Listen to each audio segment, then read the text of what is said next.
Quando eu era moleque, uma das coisas que mais me encantava era assistir a um quadro do Domingo no Parque, programa do Silvio Santos. Nesse quadro, ele colocava uma criança, um tipo de uma nave espacial, e essa criança não escutava praticamente nada do que estava sendo falado, e ele soltava coisas do tipo: você quer trocar um carro último tipo, importado, por um par de chinelo?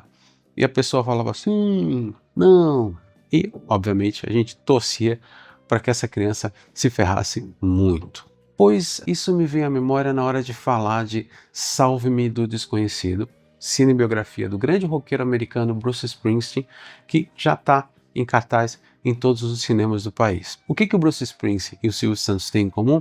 Quase nada, mas essa situação que é desenrolada no filme me lembra muito esse desafio, essa pegadinha que o Silvio Santos jogava na criançada. Salve-me do Desconhecido é baseado num livro do escritor Warren Zanes e tem a direção de Scott Cooper, que é o cara que fez Coração Selvagem, um filme maravilhoso que deu o Oscar de melhor ator ao Jeff Bridges. E ele foca justamente num período em que o Bruce Springsteen trocou uma turnê de sucesso, um disco bem sucedido, o posto do maior roqueiro americano ali na virada dos anos 70 para os anos 80, para gravar um disco sombrio, soturno, triste, repleto de canções acústicas, muito mal gravadas ou gravadas de modo caseiro, em que os personagens eram marginais, seres fora do espectro, à margem da sociedade. E aí quando começa o filme e você tem o Bruce Springsteen cantando a última canção do último show da turnê de The River, você sente a voz do Silvio Santos assim: Bruce, você quer trocar uma vida de fama, sucesso, dinheiro para ficar num lugarejo em New Jersey, estado em que você nasceu, e enfrentar os seus demônios pessoais e descobrir que você tem alguns transtornos mentais? E o Bruce, ao invés de falar não, falou sim. E é o que dá o brilhantismo a esse filme. Como eu tinha falado, Springsteen, Salve-me do Desconhecido, fala da criação, da concepção e do lançamento desse disco aqui, Nebraska. É um disco em que ontem mesmo eu estava falando com meu grande amigo Regis Tadeu, ele falou: poxa, aquele disco é muito para baixo, muito deprê. E é isso mesmo. O Springsteen ele foi para Colts Neck, que é um vilarejo ali, seria um vilarejo, um condado ali nos arredores de New Jersey, um pouco mais perto de Nova York, inclusive, e ele começou a dedilhar, conceber as canções que fariam parte do seu próximo LP. Na verdade, a ideia do Bruce, o que ele era? Era pegar aqueles rascunhos de canções, chamar a E Street Band e dali fazer mais um descasso, mais uma obra-prima do rock, porque nesse período o Bruce não fez nada menos do que grandes obras-primas. Deu tudo errado.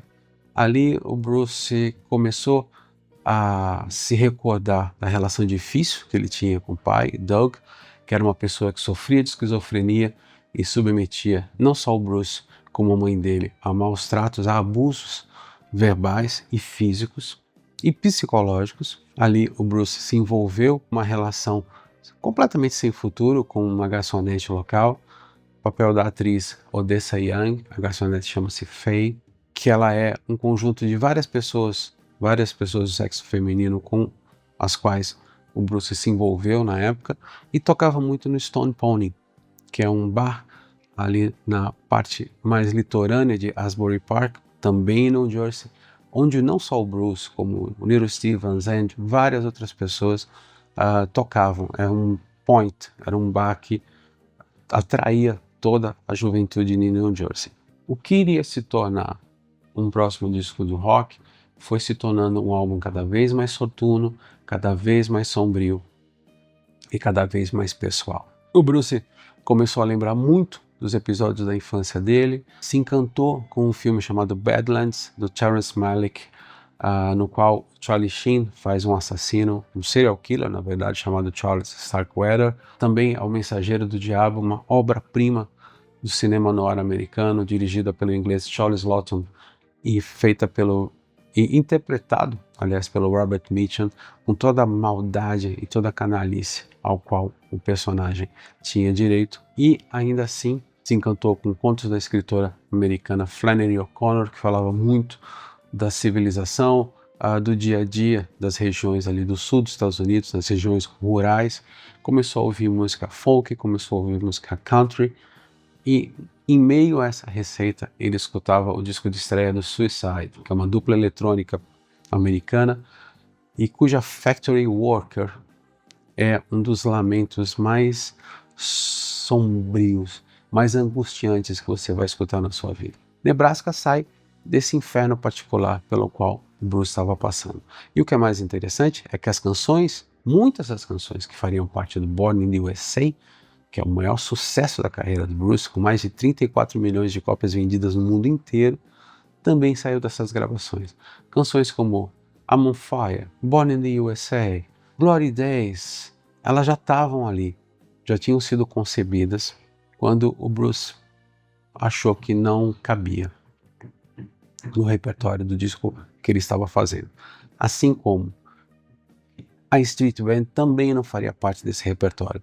Ele chegou a levar esse rascunho das canções do Nebraska para o estúdio Power Station em Nova York, tentou com a Street Band e não conseguiu, não se sentiu à vontade. Springsteen, Salve-me do Desconhecido, fala exatamente sobre esse período. Fala não só da necessidade de um ser humano em se encontrar e se conhecer e admitir que tem um problema. No caso do Bruce Springsteen, é depressão, que ele tem tratado durante todo esse tempo, mas também sobre integridade artística. E aí que vale a pena você assistir. Porque ao contrário de, por exemplo, a cinebiografia do Bob Dylan, que eu amei, mas cujo repertório é justamente para ressaltar canções que provavelmente farão parte de coletâneas e trilhas sonoras e coisas afins, o filme do Bruce Springsteen fala muito mais sobre uma pessoa, um ser humano tentando se encontrar, tentando se conhecer melhor, tentando se entender melhor e muito sobre integridade artística. Em um determinado momento, o John Landau, que é o empresário do Springsteen, por mais de 50 anos foi empresário do Bruce Springsteen, apresenta o Nebraska para o executivo da gravadora e o sujeito fala, não tem canção para tocar na rádio. As rádios não vão querer isso. E o Landau fala, no meu escritório, a gente acredita em Bruce Springsteen e é isso que vai sair. E o Landau segura esse rojão, aliás, vindo de todas as partes, porque as pessoas sabiam que tinha o Born in the USA ali, no forno, pronto para ser lançado. E ele falou, não, o Bruce Springsteen quer lançar o Nebraska, é o Nebraska que vocês vão ter. O filme é exemplar em mostrar todo esse conflito pelo qual o Bruce Springsteen estava passando. O papel título é do Jeremy Allen White, que muita gente conhece do seriado The Bear. E embora ele não seja tão parecido com o Bruce Springsteen, ele faz um Bruce sem cair no clichê. Eu o entrevistei no início de outubro em Asbury Park, aliás, no Stone Pony, e ele falou que foi um processo muito mais de interiorização do que propriamente ficar fazendo aquele andar meio bamboleante, aquela voz rascante e aquele figurino que parece saído do filme do seriado, aliás, de mafiosos sopranos, e partiu na criação de um personagem dele. Ele faz o Bruce Springsteen dele, não é uma caricatura. Em contrapartida, o Jeremy Strong, que faz o filho problemático do seriado Succession, tá perfeito como John Landau.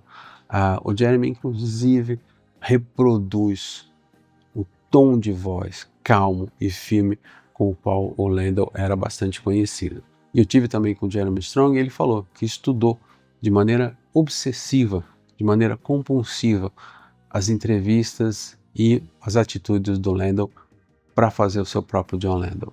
Outros destaques do filme são Grace Gummer, que é filha da atriz Meryl Streep, que faz a mulher do John Landau e que muitas vezes atua como um grilo falante, como a consciência do personagem. Toda vez que o Landau dá a impressão que vai fraquejar, a mulher dele, a Barbara, feita pela Grace Gummer, segura e fala, não, você tá certo e tem que ser assim. E outro cara que tá espetacular é o ator David Krumholtz, que ficou muito famoso por comédias tipo 10 Coisas que Eu Odeio em Você mas aqui faz o Al Teller, que era o executivo da CBS, gravadora do Bruce Springsteen, de uma maneira espetacular.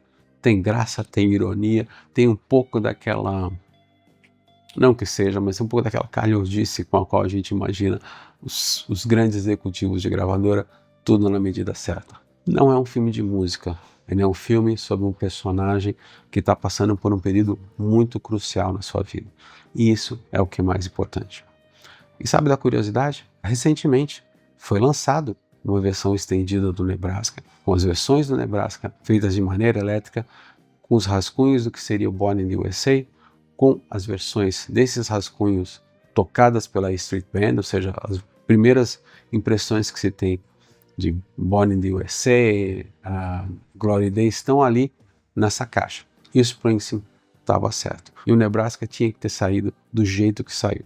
Sem foto do Springsteen na capa, sem entrevista promocional e sem turnê para divulgar o disco. O Nebraska tinha que sair como um testamento de uma pessoa que está passando por um período revelador na sua vida e expressa isso em canções. É particularmente um dos meus discos prediletos do Bruce Springsteen. E tem uma das minhas canções favoritas, que é Highway Patrolman, que o Champagne certa vez pegou e fez o grande filme Unidos pelo Sangue. E outro fator muito importante. A gente no Brasil, a gente tem uma concepção errada do que seja o Bruce Springsteen. O Bruce Springsteen no Brasil é o cara que gritava em We Are The World ou cantava Born in the USA, que muitas pessoas acreditam ser um hino fanista aos Estados Unidos. Pelo contrário, é uma canção de protesto falando dos veteranos da Guerra do Vietnã que tinham dificuldades em se readaptar à vida civil e eram tratados praticamente como se fossem criminosos, como se fossem párias.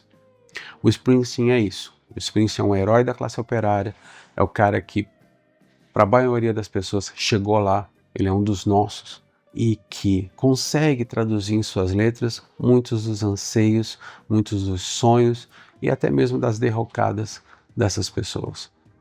Quando um espectador comum assiste ao Bruce Springsteen, ele tem aquela sensação de falar, ele é um de nós. E Springsteen, Salve-me do Desconhecido, passa exatamente essa sensação. É uma pessoa comum, extremamente talentosa, mas que tem problemas como qualquer um de nós. Vale muito assistir ao filme, não uma, mas 2, 3 vezes, para entender toda a grandeza da obra do Springsteen, mas também entender toda a hombridade, todo o caráter, toda a ética que move a amizade do Bruce Springsteen com o Jon Landau. É altamente recomendável. Se você gostou do vídeo, curta, comente, compartilhe. Se você não gostou, mande para aquele cara que acha que o Springsteen é só aquele sujeito que fala "We are the world" no vídeo da USA for Africa, que eu particularmente odeio. Assine o sininho para notificações e fica tranquilo que logo logo a gente fala mais uma vez sobre música. Até lá!